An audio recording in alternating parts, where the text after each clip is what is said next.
Hi everyone, and welcome to episode 074 of the WA Running Podcast as we record on Monday the 14th of April 2025. This week we cover some big running events in WA, the most important of all, results from the Bunbury Three Waters Running Festival with Karlos, Aquino and Sarah Greenwood taking out the marathon, along with our much anticipated Bix Bet with the Easy Double podcast. We also cover results from the Delirious West 200 and 100 milers, and finally the small event that occurred in the last week, the Australian Track and Field Championships, both taking place over the last couple of days. As always, across my screen is my partner in crime and someone who over the weekend joined the VO Spew Club as he crossed the finish line in the Bunbury half. Chris, the Metronome Shaw. How are you, mate? Good, thanks, mate. Not so sure about the sultanas I left on the grass at Bunbury Runners Club Oval there, but doing very well, thank you. Sounds good. Hopefully you pulled up okay. And across the other half of my screen is not Jess Hole. She unfortunately left us on red after our request to appear on the pod, but we've got the next best thing, we think, our friend, our training partner, primarily on our Thursday morning workouts, acting as a bit of a wind block for me, Matt Smerilli. How are you, mate? Hi, good, thank you. Yeah, thanks for having me. I think we've got some questions because we don't know too much about you, mate, actually, despite the fact that you've run consistently with us for the last, the last 6 months. But it's good to have you on where, we finally get to know a little bit about you. So I think Chris has got some questions for you, Matt. The conditions of entry, of course, Simon, were that Matt would run a sub 119 half on the weekend and then we would let him on the show. So yeah. Good to finally get you on, man. Yeah, no pressure getting that one. Yeah. So let's start with your full name, date of birth, and why don't you breathe when you run? Wow, some big questions there. Date of birth, interesting. So I turned 35 this year, so now in the next age category for some of the runs, which is always makes things interesting. And I do breathe when I run for sure. The Bunbury half marathon certainly showed that one. So I'm real. Yeah. He's a real boy. So, look, understand you're a bit of a goalkeeper in your youth, Matt. Soccer kind of being the thing that you were interested in your youth. Tell us a bit more about your background in sport and growing up. Yeah, sure. So soccer was my main sort of sport growing up. I think I started since when I was about 6 years old. My dad was very heavy into soccer and played sort of at that state level, and that sort of passed on to my brother and myself. My dad was a striker, but then sort of turned with my brother and also myself being goalkeepers. So sort of two ends of the field there, but still very supportive. So yeah, sort of started soccer very early, was in the family. My brother being 4 years older than me, sort of looking up to him and sort of working with him and training with him. And then, sort of started to get more involved and started to take it a bit more seriously in my teenage years. And then I think when I was about 15, joined the state WA team to represent WA, and represented WA for 3 years through my teenage years. And then sort of got to that stage, it became a lot, training 4 nights a week, 2 nights with the club, 2 nights with the state team, a game on a Sunday or a Saturday, and then a recovery session as well on the weekend, whilst trying to juggle school at the same time. It became a lot, and sort of decisions had to be made whether or not I wanted to take it to the next step. Understanding that the percentage chance of making it big in soccer is pretty low, and I just didn't have that commitment, or I guess the love for the game to go that far. So sort of just played the state years in my teenage years, and then some social soccer after that. It was a great experience and learnt a lot. And predominantly through my career, I was playing 2 or 3 years up on my age group. So that certainly put me with some bigger competition, I guess, which was a good learning opportunity. But it was a good experience.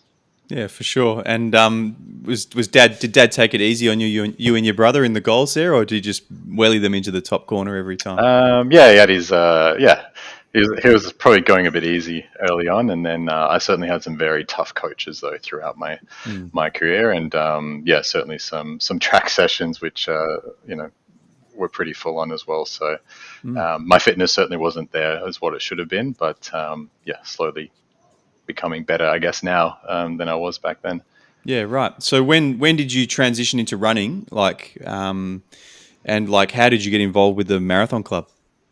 Transitioning into running was very late. Sort of after soccer finished, I then did some futsal, indoor soccer for a bit, and then basketball for maybe 4 or 5 years in my mid-20s. And then sort of got to a stage where a lot of people were starting to do their ACLs. I think we had three or four people in my team do their ACLs within 1 year. So it was sort of time to take the back burner on that. And then sort of pretty much when COVID came around, the usual story with most people is running sort of was an option. I was sort of just doing a couple of runs a week. And I think just through browsing online, events coming up, Marathon Club were doing some events. I live locally to the Marathon Club, so it was quite convenient. So my first, I think, event I entered was the 2022 Freo Ports 10K. And then from there, I just started to enjoy it more. Met a lot of more people in that sort of area, and really sort of just enjoyed what I was doing. And I'm quite a competitive person for myself. So if I enjoy something, and I sort of just like to push myself to see how far I can go in that space. Yeah, for sure. What was the time that you ran in that first Freo Ports 10K I think out of it curiosity? was 44 minutes. I mean, that's pretty good. Yeah. 43, 44 minutes, but I was struggling hard in that race. But no, it was it was good. Very new and didn't really know what I was doing, and had the headphones on, and I think some quite heavy music, which was probably not good for the heart rate. Were you wearing a hydration vest by any chance? Definitely not a hydration vest. I think I was even struggling to get hydration in during that 10K run. Fair enough. What was training like leading up to that? Basically, run 5K as fast as I could, a couple of times a week, or during lunch breaks at work, and then maybe a couple of 10K runs or 8K runs. I was always just for some reason thought never do the distance I was going to race in, just do a couple Ks less. I had no idea what I was doing. I think I was running in some old Pegasus shoes, Nike Pegasus shoes, which were horrible at the time. Just going out there and running and sort of just seeing what I could do. Yeah, for sure. And your running seems to have taken a bit of a leap in the last kind of 18 months. Over that course of that time, what has kind of been your greatest achievement or your favorite race that you've done? I think greatest achievement would have to be the Perth Running Festival last year. So that was the second time I've done a marathon. I did the same running event the year before in 2023. And ran, I think it was 3 hours 14 for my first marathon. And then I really wanted to get sub 3 for the second event, and sort of trained fairly well for that, I think, although looking back on it now, probably not as good as what I should have, but from what I knew even a year ago, is very different to what I know now. And then managed to run, I think 2:53 for that one, which I was over the moon with. Very happy with that. So I think that's probably my greatest achievement. Most enjoyable though, I really enjoyed Darlington. Just overall, it's a fun event. It's nice to have that climb at the start, and then the second half for the half marathon to run downhill and sort of just leg it sort of thing. So that was really good. I think just a mixture of getting some goal times and improving in that space, but also just enjoying courses. And after doing Bunbury over the weekend, that's certainly high up on the enjoyable sort of course that I've done. And how would you rate the Secret Rocky Runners half marathon? That's probably one of the very few races where I was going to sort of give up and just say no. But again, I'm pretty competitive with myself, and I sort of just say things to myself to keep me going, and just try and push through and not let certain conditions sort of try and drag me down a bit, which can be difficult sometimes. But I guess the more I get into that, some of those grey areas and get out of them, that sort of helps me for next events as well. And again, that was a 10K race, which wasn't too bad, but I think just learning from those sort of experiences helps me for future events. Yeah, for sure. And you don't have a coach, and you said you've kind of learned a lot in the past year. Yeah. What is the method to your madness, and can you enlighten us? Good question. Yeah, so I'm not coached. Yeah, I've sort of just built my plans around, a bunch of online resources, looking at what other people are doing in similar capacity, and then sort of just bundling everything together and looking at my, heart rate, the zones I'm in, my threshold levels, and sort of just working those out with, calculators and trying to figure out what my threshold pace should be, my tempo pace, and then sort of best practice, at least for marathon training, with a long run and a couple of sessions a week, and just sort of molding it around that. So far that's worked okay. But yeah, in the last year, just meeting more people, speaking to people, getting an understanding of how different trainings work for different people. Yeah, it's just been a learning curve, and it's still going back and forth with what I should be doing in the future. But yeah, it's good. It keeps it interesting, and yeah, I'm enjoying it so far. And like on a Thursday, Simon mentioned you run with both of us. And do you take pity on us when when we're just getting sucked in behind? Yeah, no, some of those sessions it certainly put me through my paces as well. So, yeah, I think it's a good balance for me to try and see where I'm at in that space. And then, yeah, it's also sort of just enjoying being around people. And, I do a lot of training and runs by myself. So, if I can get 1 or 2 runs in a week with some other people, that certainly just mixes it up a bit. And I enjoy the mix. And you've recently joined us in our venture to head to Gold Coast in July. And I believe it's cost you a pretty penny. Is Claire happy about it? Yeah, well, she's coming over, so I guess she gets a part holiday, which is sort of the bonus. But yeah, it wasn't a cheap exercise, but that's partly my fault for not registering when it came out late last year. I just wasn't sure with things going on in life if I was going to be able to make it. But yeah, managed to get a ticket, I think 3 or 4 weeks ago now, which was great.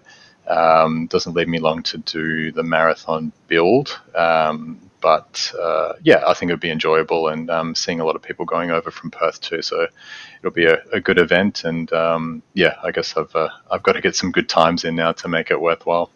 Yeah, for sure. And then what are you kind of aiming for? I think we know, but maybe share it with listeners. Yeah, sure. Look, sub 250 would be the goal. What I'm going to try and train for, and what I guess again my competitiveness is, I really want to try push closer to 245, and then I always sort of base on worst case, and I fall back to that sub 250. So that's what I'll train towards. And yeah, looking at the plan I've built, I'm not sure if I'm going to be able to do the training for a 245, but yeah, I want to give it a go and see. Yeah, I've only got 12 weeks to do it, so that might be a bit of a challenge as well. Whilst I'm away for 2 weeks on holiday, so that's also going to be a bit of a challenge. But yeah, I'm really going to push myself for this one, and just yeah, see how I go. So yeah, between 245 and 250. That is very swift, mate. So what's the mileage you're thinking of in the next 12 weeks?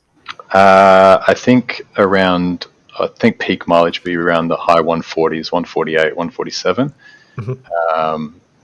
And then, yeah, sort of building, I think the first week we'll build off from about 110, 115, work the way up to sort of the 147 or over 140 for a couple of weeks, and then go back down 120s, I think, at this stage. So, yeah, I keep going back and forth on my plan and readjusting.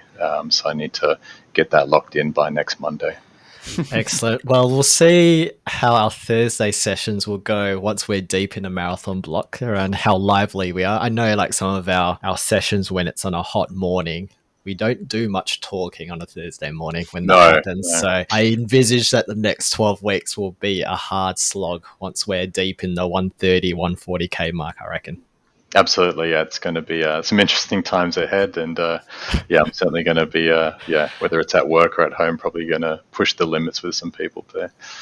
Well, I've already promised Linda that I might not be talking to her very much over the next 12 weeks. So I've given her the warning. I'll be in a dark place, particularly after seeing Tina's marathon block she's given me. So it'll be an interesting 12 weeks as it all unfolds into Gold Coast, I reckon. All right, well, let's get straight into our training week. So I'm happy to start things off because you guys had the half marathon send over the weekend. So it'll be interesting to see how your training week looked like in the last week. So my mileage was 109 Ks for the week, which I think is the biggest week I've had since Bunbury last year, I reckon. So yeah, it's looking pretty good as we head into the 12 weeks to Gold Coast. My key sessions were I swapped what would typically be my tempo session from Saturday to Thursday, knowing that we were heading down to Bunbury. So that was a 3 by 18 minutes at 4-minute pace with a 2-minute a jog recovery. So I did that at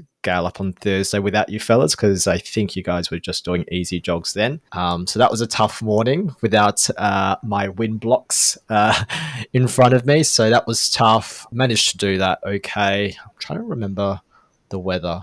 I think it was windy, but that could just very well be because you guys weren't there. Not sure. And then on Saturday, I swapped it around. So that was a 6 by 3 minutes at the famous swamp down Bunbury Way.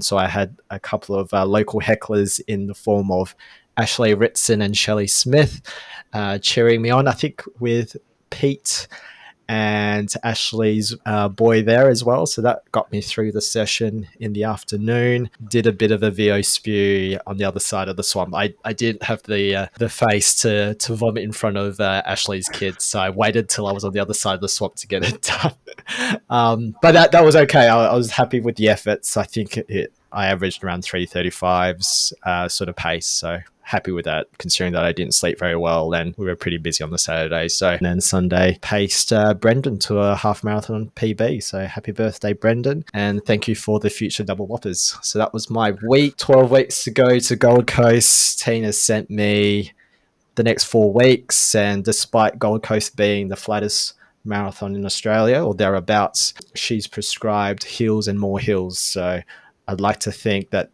has something to do with building my strength, as opposed to punishing me for giving Bente and Ashley shit for doing hill workouts over the last 12 weeks as they prepare for Boston. So it might be a bit of A, might be a bit of B. So my vert allergy will be put to the test over the next 4 weeks, and I hope I survive. We'll move on to you, Chris. How was your last week? Yeah, I was just going to quickly ask you, Si.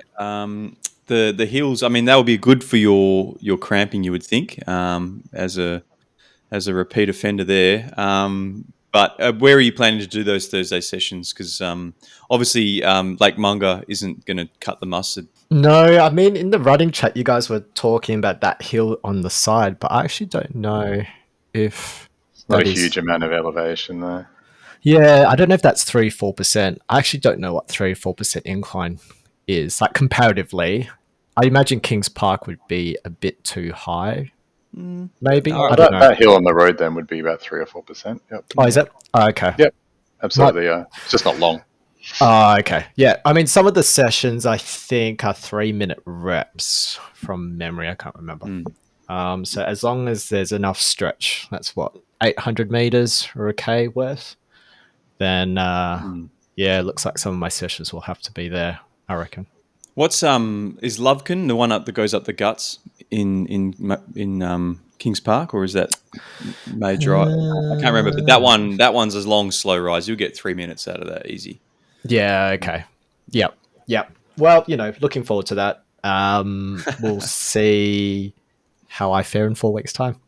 Yeah, no, I'm looking forward to joining you on those runs. My week, 88 Ks for the week, probably more than I probably should have done. But yeah, key session for the week was our Tuesday session I did with Matt this week. So we planned, well, I had planned like maybe a 4 or 5 by a K at kind of half marathon effort or pace.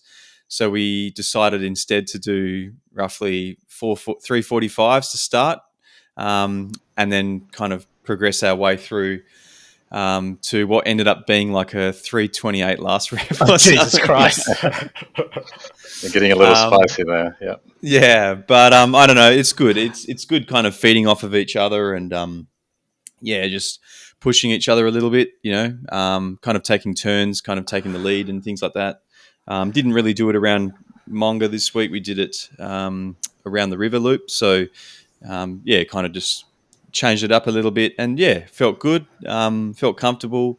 Gave me a bit of confidence for the weekend, which I think is what I needed after the session I'd had last week.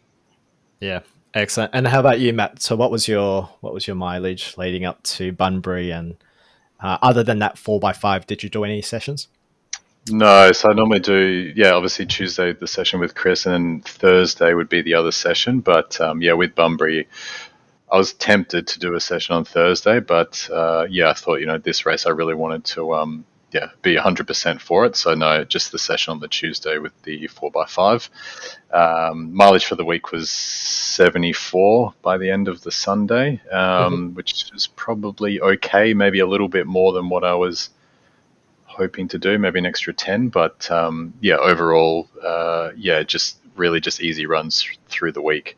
Had Monday as a rest day. I haven't had a rest day in quite a long time. So it was nice to have Monday off, and that made the Tuesday morning sort of session feel a bit more comfortable. And as Chris mentioned, a bit more confidence around sort of that 3:45 pace. Felt a bit better, and the heart rate was looking okay, except for that last rep we did. And then Wednesday, Thursday was really just some 12 and 10Ks just around the river. I live close to the river, so it's my sort of go-to, even though it can be repetitive. It's convenient with work and time, so I'm normally just around the river. And then Friday was about 8 or 10K as well. So pretty quiet week really. But I think that all sort of fell into place for Sunday. Yeah, and are you usually a person that runs the day before a race?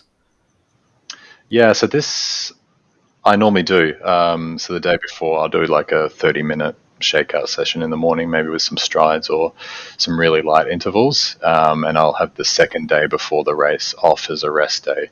So this time around was probably a very unique schedule for me, which I seem to be doing lately with major races. I seem to be trying new things at the last minute. So, different. It felt okay. I don't think there was any concerns in this space. Okay. Excellent. Wonderful. All right. Well, let's get straight into the results. So we had the Bunbury Three Waters Festival. That was on Sunday, the 13th of April, down at the Bunbury Runners Club there. And look, we had some last minute entries, which saw some of Chris and I's predictions go a bit astray. I think we got a message, I think on the Friday morning, finding out that Astrid Roberts had last minute signed up for the half, so that kind of threw Hannah's potential spending money up in the air a little bit. But good to see a good depth in across all the distances there. So we'll start with, perhaps I can start things off with the 5K. So in the men's, we had Anthony Nord winning that in a Swifty time of 16 minutes and 27 seconds, followed by Mitchell Tucky in 18:15 and Lowen Ferry in 18:57. In the women's, we had one of the Ritson sisters, Kirby, winning that in a time of 19 minutes and 39 seconds. Ava Knox in 20 minutes and 18, and Annabelle Bean in 20 minutes and 43. So good to see Kirby learning from, was it the Point Walter run that she did? Maybe just tussling in the front there and getting into a good position and going for the win. So congrats, Kirby. We'll move into the 10K. Matt, did you want to touch on the 10K? Yeah, sure thing. We can start off with the men's for the 10K. So first place was Kaylin Bennett, 34 minutes, 55 seconds. Very quick there. Adam Scott in second place, 36:44. We can certainly confirm that the Scotsman does fly. And then in third place, Zacchaeus Gildersleeve, 37:15, the Arcane Wizard. So some great times there. Very impressive. And then across in the women's 10K, first place we've got Chantel Rivets with 45 minutes 2 seconds. Not far behind, Annie Coulson, 45.52. And then in third place, Brittany Morrison on a flat 48. So, yeah, some fast times there as well. All right, let's get into the half marathon. Chris, take it away. So we had, as predicted, Dean Menzies taking out the men's race in 1 hour, 7 minutes, 28 seconds. And maybe a surprise to few, Matt Smerilli taking out the second place in 1 hour, 18 minutes, 33 seconds, followed by James Gill in 1 hour, 19 and 6 seconds. Now, certainly not a surprise to us that Matt would run a 1:18, but potentially a few people got lost on the course, and Matt might have benefited from a few mistakes that were being made, which we might mention later in our weapons of warp. But Matt, I understand that it was $1,000 for second place, but $300 for first. Is that correct? Yeah, I hear there was a last minute change to accommodate the change in entries. So yeah, it's nice to walk away with that. Yeah. I mean, so I think for context, first place does get $1,000, but you do currently have Dean's prize money. So as I understand, is it a unnamed bank check? Is that right? I believe so. Yes. So how tempted were you to write your own name on the $1,000 check? Very, yeah. It was an easy switcheroo, that one. But no, I'll do the right thing. So yeah, I'm in contact with Dean, and he'll get his prize money and a nice big trophy this week as well.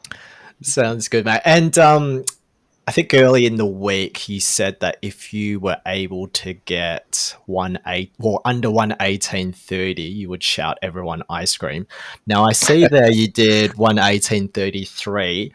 Could you have run an extra 4 seconds, or I probably could have, to be honest. Yeah, there was some interesting routes I took in certain places. Probably not the quickest race line, but yeah, 4 second shave could have happened. Yeah, fair enough. All right, how about the women's, Chris? Yeah, so we had aforementioned Astrid Roberts taking out the win there in 1 hour, 22 minutes and 54 seconds. Now, fun fact about Astrid, she has completed a sub-3 marathon over the last 3 decades, which is an incredible achievement, and I'm sure something that John Pence has got to look forward to. In second place, we had Shelley Smith coming in at 1 hour, 26 minutes and 57 seconds. What are you laughing about?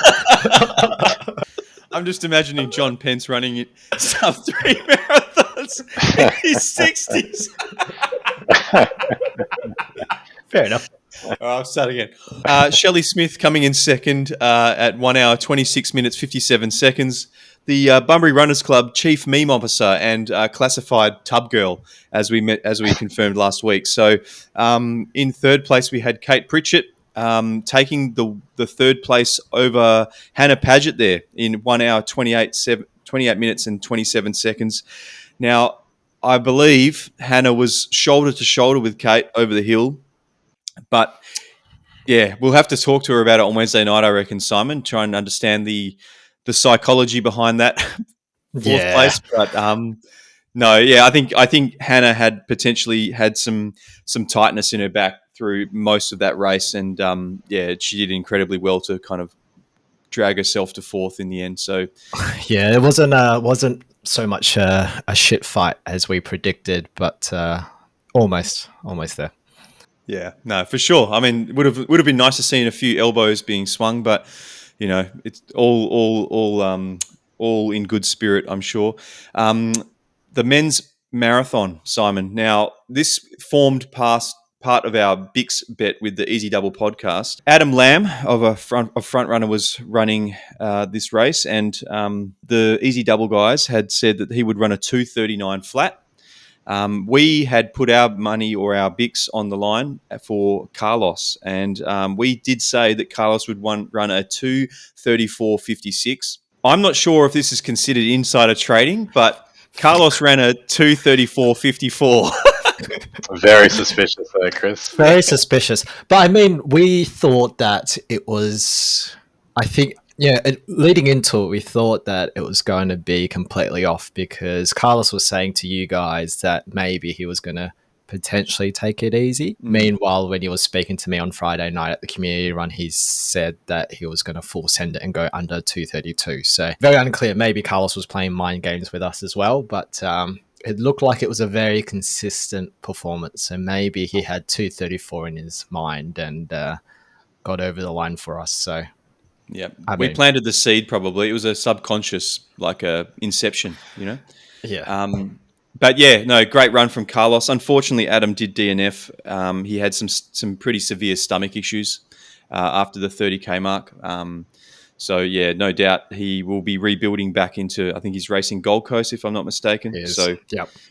He's now got you on his Gold Coast Marathon 25 days to race, which I actually appreciate. It's better than seeing W1 episode 5 or whatever it is that you write after your Strava titles. But yeah, unfortunate there. But looking forward to seeing what he does at Gold Coast.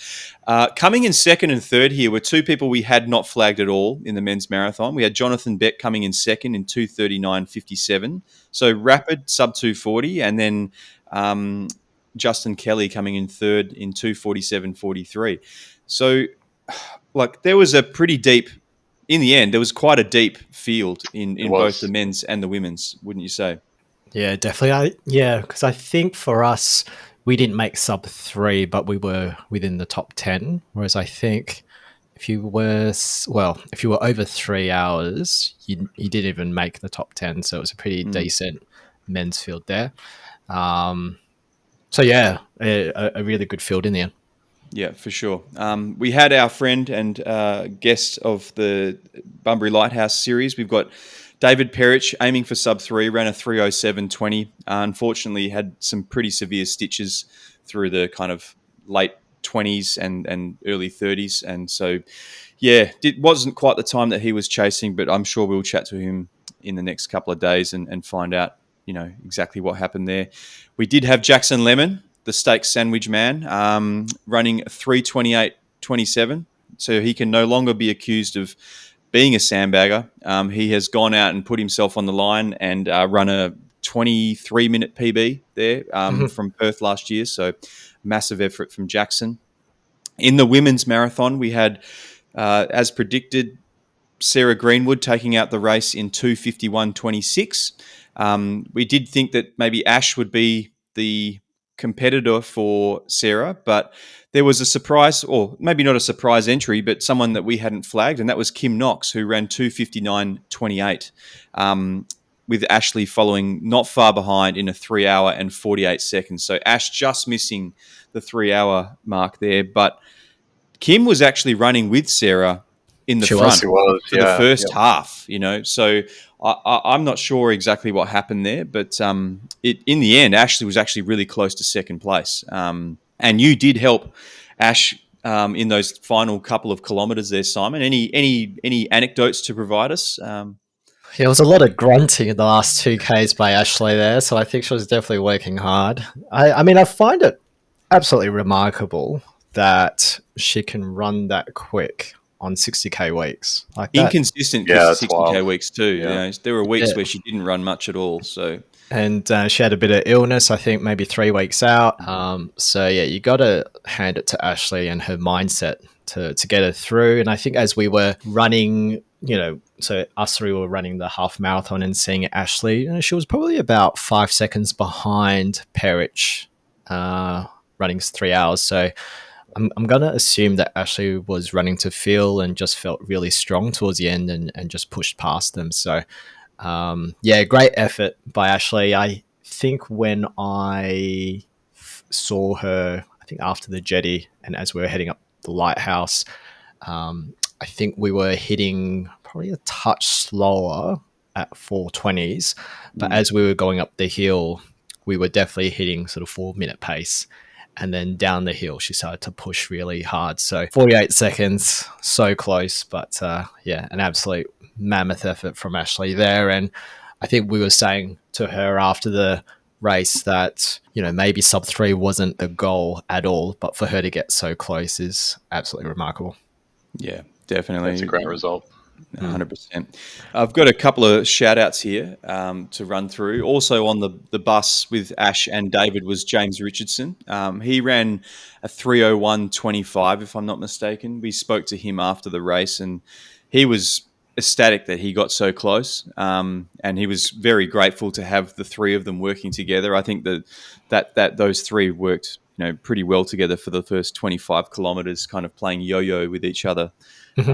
Taking turns, and on what was a reasonably windy day, which certainly was tough on that northern side of the inlet. Also shouting out Bailey Brown, a friend of mine. He ran 4:31:02. He was chasing 4:30 in his first marathon, and I actually wrote him a little training block for him. So you were Coach Chris. I'm not a coach. The rumors are true. Yeah.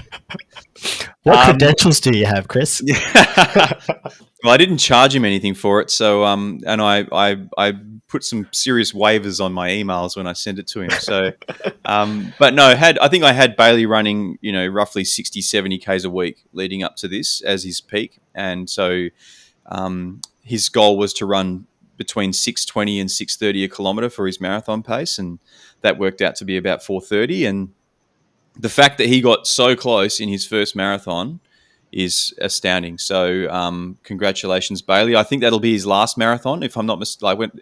His first thing he said to me when he crossed the line was, "I'm never doing that again." And I'm like, okay, that's fine. That's all well and good. I mean, we'll look forward to seeing Bailey at Perth Running Festival later this year. Yeah, everyone says that after the first. Yep. Yeah. All right. Yeah. We've got another two there. So we've got Colin Ducker. So I mentioned Colin the last ep where he's still going strong after quadruple bypass surgery. So the surgeons said that he'd only have 9 more years to live, and he's in his 9th year and he's still doing half marathons. So he ran a 2:15 and won the 70 plus age category there. So congrats, Colin. Looked like a very consistent effort there from Colin. We had Bethane Nguyen, who ran a 4:02 marathon. So great work there, Vicky Richardson, who's her coach, and proving that you can definitely run a faster marathon 15 years later. So congrats, Bethane. Congrats, Colin. And a final shout out from us is Matt Jones, who was on course supporting some of the front runner guys throughout the day, and particularly in the lonely parts of the course. So thanks, Matt, for joining us down at Bunbury. So that's another year of the Bunbury Runners Festival. Matt, we'll start with you. That was your first trip to Bunbury. How'd you find it? Yeah, I was very impressed with how it was all organised, and the turnout as well. I think across all those 4 categories, there was probably around 1,000 runners. So very impressed, and the course itself as well. Even though it can be a little windy and some prone to get lost in there, but I think overall it's very impressive. So I think I'll definitely be back next year. Not sure on what event I'll go in, but this might be a more frequent one for myself. I had a great time. Yeah, and what are you going to do? So was it 200 or 300 second place? 200 second place. So what are you going to do with the $200? Oh, it goes pretty quickly after the fuel and entry fee and big supplements and it was good though. I was never expected to get any prize money out of this, so the fact that they do offer that as well is really grateful. So shout out to everyone who organised that. It was a great event. Sounds good. And how about you, Chris? Yeah, I mean, I think we had 1,300 odd runners on the weekend. So in my memory, it's bigger this year than it has been the last 2 that I've been there. And just the number of people supporting friends and their friends out in course or their family. Just added to the atmosphere. The MCs did a fantastic job, and kept everybody engaged throughout the day, giving facts and stories and interviewing people who had just finished their first marathon or had won the marathon. And I think I got a little interview before the race started, which by the MC. I can't remember his name, but it was good. I think you even got a little interview too, Si. Which was nice. And then we got a little interview at the end of the race too with all of the Lighthouse crew. So, the atmosphere was amazing. The start line, we had the drums at the start. Ian was mentioned that there was a nod to the sister city Setagaya that Bunbury has. And of course, we had the DJs throughout the course. I think there was more DJs on this course than there was at Perth Running Festival last year. So that's always appreciated. And I didn't see Guitar Man this year. I think Guitar Man was being a DJ this year, so he's probably hung up the strings and now he's on the decks. But it was Maybe nevertheless, maybe next year. Yeah. Yeah. And I mean, race conditions, I think. How'd you guys find it? I guess running at the paces that you were going at, like how comfortable or uncomfortable were they? I think the conditions were fairly good overall, to be honest. The wind was starting to pick up the second half of the race, and I think it was that north side of the swamp there or the estuary there, where it was a headwind for a little bit. And I didn't have anyone to hide behind, unfortunately, so that was a bit of a hit for a couple of Ks. But I think overall it was starting to warm up, probably in the last 5 or 6 Ks. But no, I think overall for this time of year, it was quite good conditions considering what it could have been. Mm-hmm. Yeah, and how about yourself, Chris? Yeah, I mean, nothing that wasn't to be expected. I think the last couple of years it has been a little humid, so wasn't unexpected. Obviously, running a little bit quicker, you do overheat pretty quick. And me having kind of gone out at that sub 80 pace and potentially not quite being fit enough to do it, probably found out about 5Ks in that I'm overheating. But yeah, I can't blame my run on the weather or the conditions. I think that was purely just me being stubborn. Yeah. I mean, after the race, we did have Professor Dean Menzies give us a face-to-face lecture about temperature and dew point and how perhaps the calculation was 35, which is suboptimal, but not too bad. So I suppose, I think it's what you expect being on the coast, and we probably did have a bit of rain, so there was a little bit of humidity about, but overall, really good conditions there. For sure. Yeah. Sounds good. Any final shout outs before we move on? Nothing that I can remember. So let's crack on to the. Am I missing somebody? No. No, I think everyone's covered. Yeah. Okay. Cool. I was going to give a shout out to Nicholas for feeding us the night before, and also the Bean and Cone for giving us 2 scoops to cap off the night pre-race. I probably was the only one that got 2 scoops, and. But I didn't suffer for it this year, so I didn't need that public toilet at the 19K mark. So very happy with how my nutrition went on the weekend. Did you get the dairy-free ice cream or the regular? No, I did get the regular. So I had Oreo and choc chip, which I was very happy with my choice. What did you have, Matt? The dairy-free choc mint, 1 scoop. Ooh. Si? I'm a boring man. I'm a dairy-free vanilla bean. 1 scoop. Okay. Very good. All right. Well, maybe next year I'll have 1 and you guys can have 2. We also had Delirious West on last weekend. We ran from Wednesday through to Sunday, almost entirely on the Bibbulmun track. The 200 miler starts from Northcliffe and runs to Albany, and then the 100 miler starts kind of near Walpole, like Walpole-Nornalup National Park, and then carries on to Albany. So I'll quickly run through the 200, and maybe Matt, you can take the 100. The 200 miler was won in the men's was won by Tim Pullen in a time.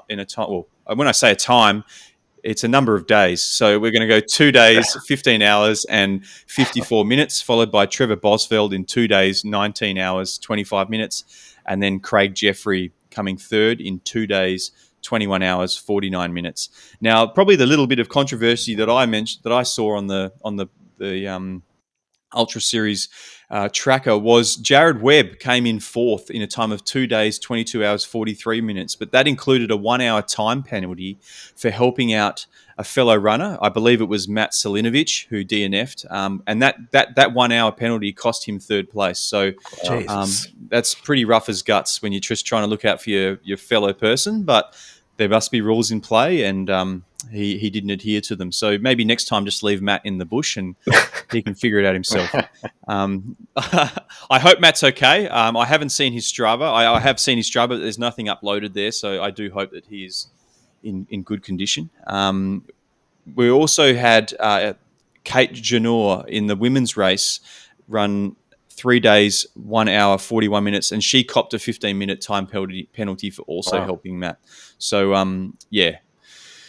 I don't know what that's about, helping out people, but yeah. Yeah, surely different penalties as well, right? One's an hour, one's 15 minutes. So I don't understand how the penalties work, because you're already costing your own time by helping someone out. Correct, So surely that is penalty in itself. Yeah, unless I'm misreading it and it's like they've actually taken an hour off his time in order to accept that, he gave out an hour of his time to help someone else. But look, regardless, it's odd, and yeah, I won't have it. In the women's, we had the second place. We had Lucy Butler coming in 3 days, 12 hours, 10 minutes, and then Hester Nord in 3 days, 14 hours, 56 minutes.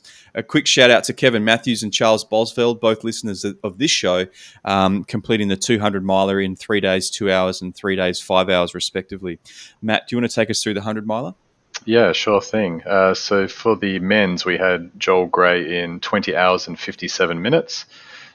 Second place, Oki Diggins in 21 hours and 59 minutes. And then in third place, we had Daniel Hannaford in 1 day, 5 hours and 27 minutes. Unfortunately, Mackenzie Burgoyne had a DNF after crossing at Denmark, so I'm not sure what happened there. So yeah, that's a bit unfortunate with that, getting that far ahead in that race as well. The women's, we had Camille Nichols, 1 day, 8 hours and 22 minutes in first place. And then second place, Kylie Bell in 1 day, 12 hours and 30 minutes. And then in third place, we had Holly Kirk, not far behind, in 1 day, 13 hours and 52 minutes. Great. And special shout out to Justin Moller, who did the 100 miler in 1 day, 8 hours and 2 minutes. No, Justin and I have battled over the years in terms of a lot of the Strava segments in the Pearsall area until he moved. So congrats, Justin, for completing the 100 mile. I think he is more of an ultra guy, so he's still very quick in the Strava segments around the Pearsall area. But he has moved, so I am now the Prince of Pearsall now. Very good. So do you want to kick us off with the track and field championships that took place over the weekend? Yeah, look, it's unfortunate that it happened over the weekend. We were down south in Bunbury, but a huge event over the last 2 weeks, because you had the junior championships the week prior. But great to see some of Australia's best across all the distances, all in Perth over the weekend. Probably the biggest news of the weekend was sprint sensation Gout running a sub 20 seconds over the 200 meters. And I think a couple of days prior had run sub 10 second 100 meters over the course of 3 hours. So all of which were illegal tailwinds. So not too sure about Gout and illegal tailwinds. It seems like he summons the wind every time he runs. So great to see him there. He took out the Betty Cuthbert medal for the most outstanding individual performance of the meet, and second fastest of all time in the under 20 category, which is remarkable there by Gout. It was good to see some of the fans showed up over the course of the weekend. A good advertisement of the sport in Perth, and the coverage through 7+ was also fantastic. So we'll just stick with the 1500 meters and the 5000 meters. So in the men's, we had Cam Myers taking out the win in 3 minutes 34 seconds. Coming second was Adam Spencer, just behind there, coming second, and just pipping Ollie Hall there, who ran a 3:34.61. Congrats to Max Shervo running a PB in the race for 8th in a time of 3:38.88. In the women's, we had Jess Hull taking out the win in 4 minutes 11. Coming second is Sarah Billings in 4:11.51, and Georgia Griffith coming third in 4:12.09. And in the 5,000 meters, we had Seth O'Donnell take out the men's in 13:49, and Cam Myers coming second in 13:49.66, and Kai Robinson coming third in 13:50.31. Max Shervo also running in the 5,000 meters there with a time of 14 minutes and 8 seconds, and Dan Canella in 14 minutes and 28 seconds there. In the women's, Jess Hull makes it a double crown in a time of 15 minutes and 2 seconds. Season's best there for her. Georgia Griffith coming second in 15:02.92, and then Rose Davies coming third there in 15 minutes and 3 seconds.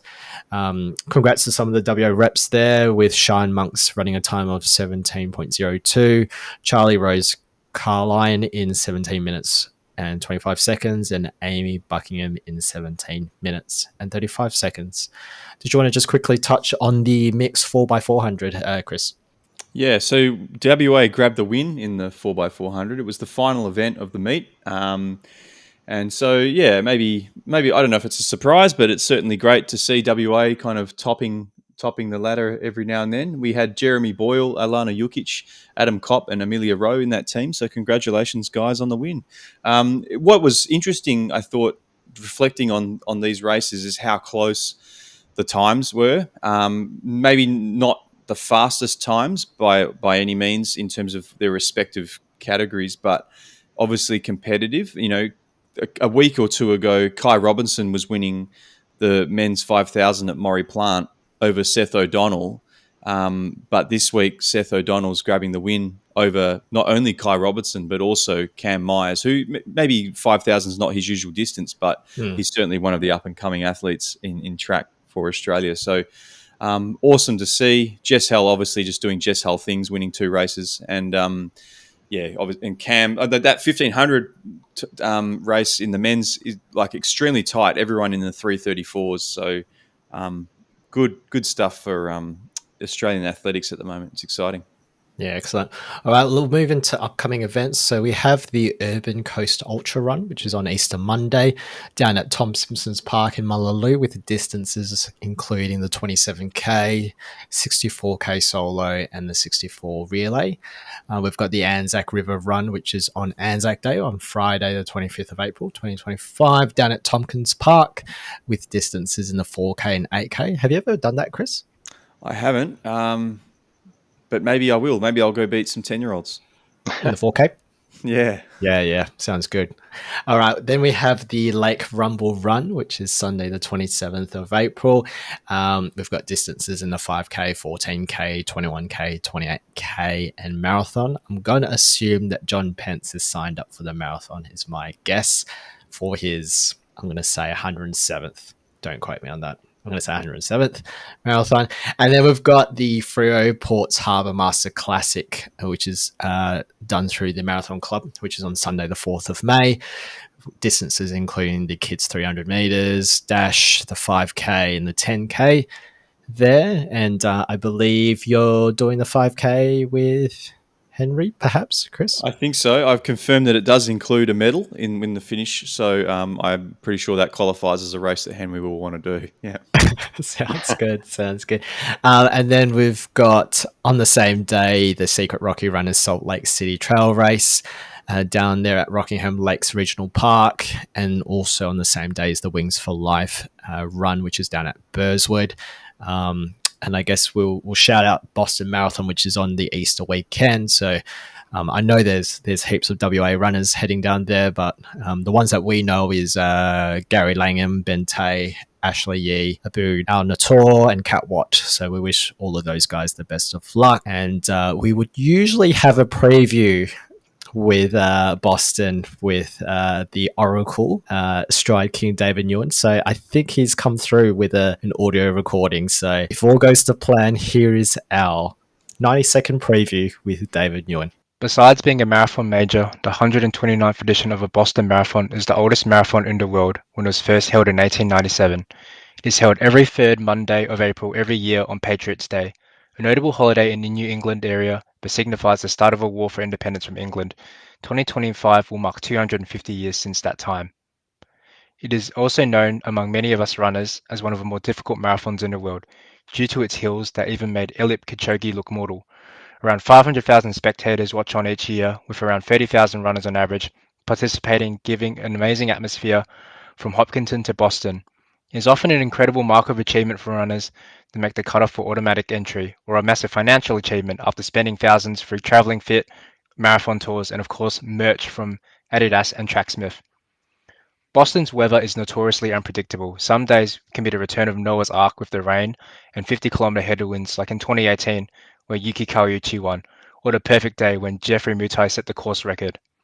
Based on the latest forecast for now, our Bostonian weapons of warp can hopefully expect around 9 to 15 degrees Celsius with minimal wind. In the men's division, reigning champion Cisse Lamar returns to defend his title. Others competing for first should be aware of his antics, where he did the first half in 60 minutes and 19 seconds, then closed out the second half in 65.58. Among the best are 8 sub-205 runners and previous champions or podium finishers of Boston.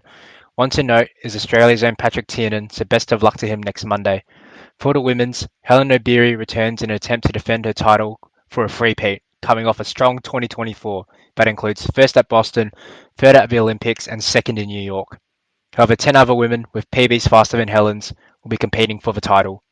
To close out, something that happened to one poor Bostonian resident last year was they realised that Heartbreak Hill turned into Shartbreak Hill after a runner was caught taking a dump on their lawn. Please don't do this, and instead it is highly advised by one Davis Clark that it's better to be a bad day for underwear instead.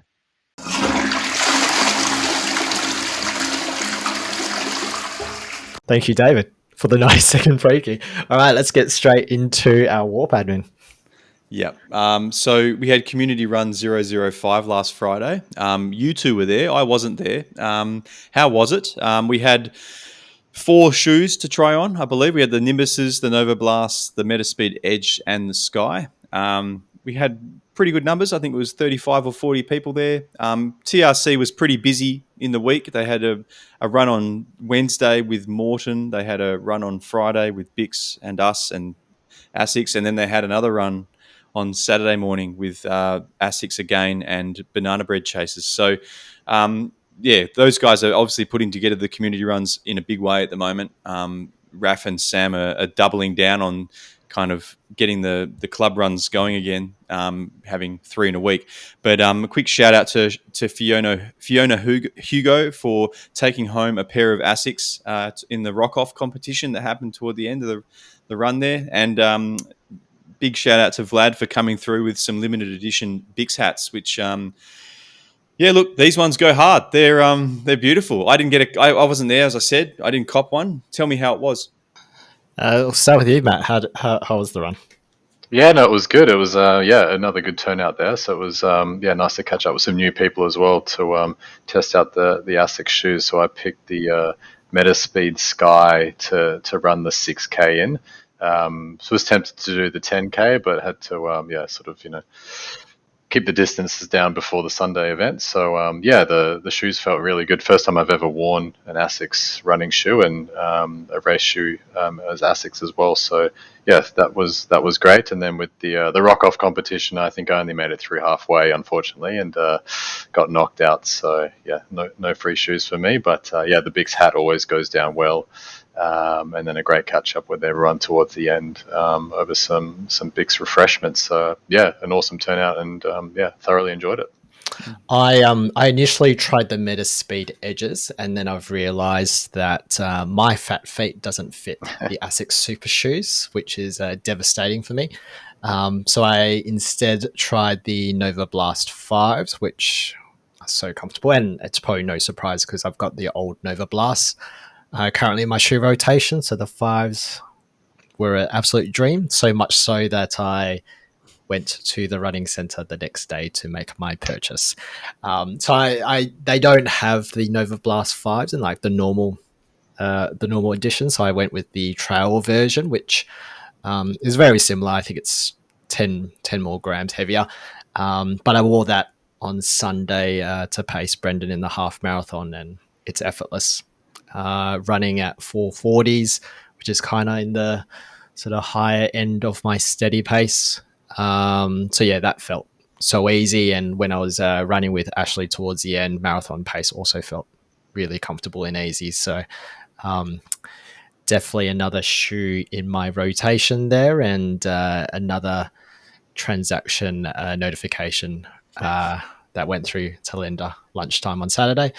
And yeah, the hats were awesome. So I think I've must have 6 Bix hats in my rotation now. And I'm just missing the, I think that black pink hat That's kind of the missing hat at the moment. So I look forward to my upcoming Bix purchase to see if I catch them all. Obviously, a big thanks to Bix, ASICS, and of course, Raf and Sam at the Running Centre for joining us and hosting us.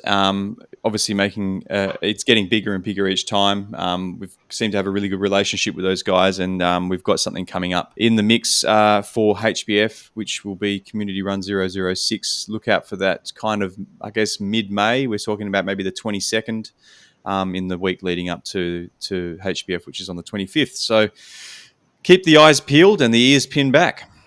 Excellent. All right, so we'll move on to Simon Says, and we've got one this week. And I know we've had the Bridges Fun Run over the last couple of weeks, and something that's been on the works and I think has now progressed to the advanced stages is word that there is potentially a 10K road race up in Joondalup Way. So imagine instead of running on footpaths, you're running through the streets of Joondalup, all on road, under night lights, and hopefully some fast times there. So seems like it's progressed. It's made it through. I think it's now in the advanced planning stages. I don't think, Chris, you've seen the course maps, but I've seen some of the potential 5K and 10K course maps that is in draft, and pretty exciting actually. I still think it's still some time away before it is officially announced, perhaps later in 2026 or earlier 2027, but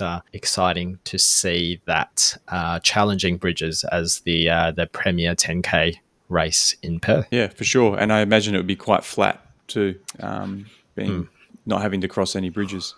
Yeah, excellent. All right, let's move on to our weapons of warp, Chris. Yeah, well, look, I'm going to let Matt take the first two weapons here, and I'll grab the second two. How's that? Yeah, sure. Yeah. Well, so we'll kick off with the first weapons of warp this week. Avid listener Brian Burke going for a 60K 1 a.m. run in Bold Park for training for MRU. Where are the bodies? He has confirmed that the City Beach toilets are opened early.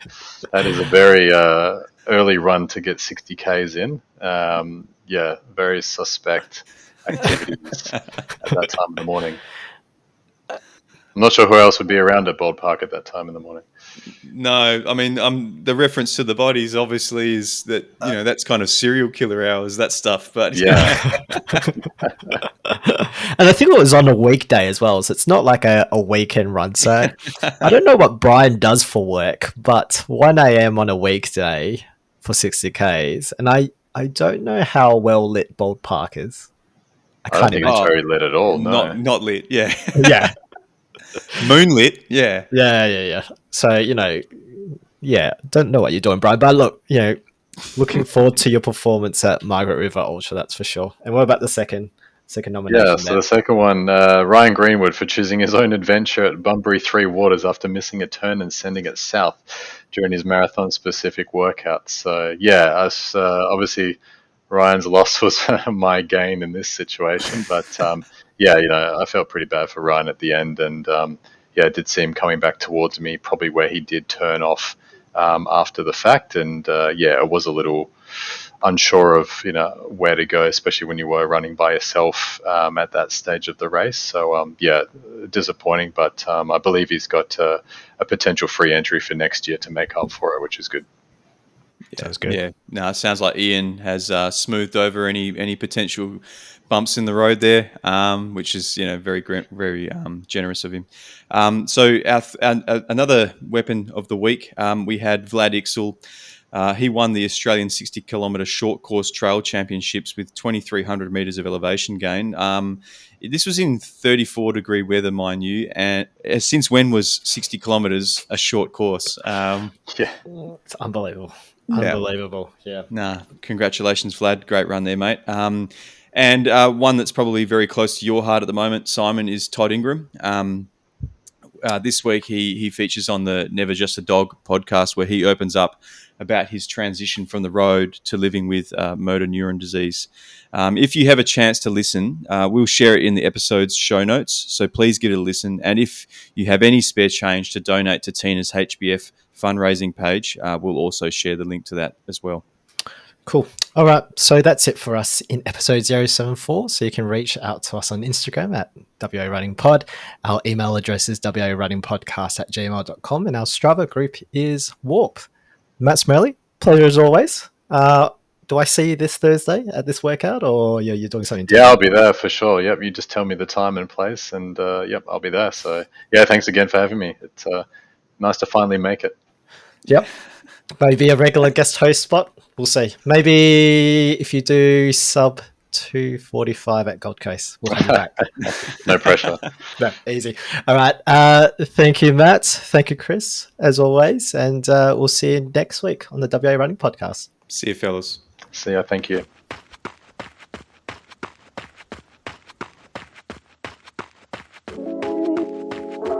Did we see him this week? No, right?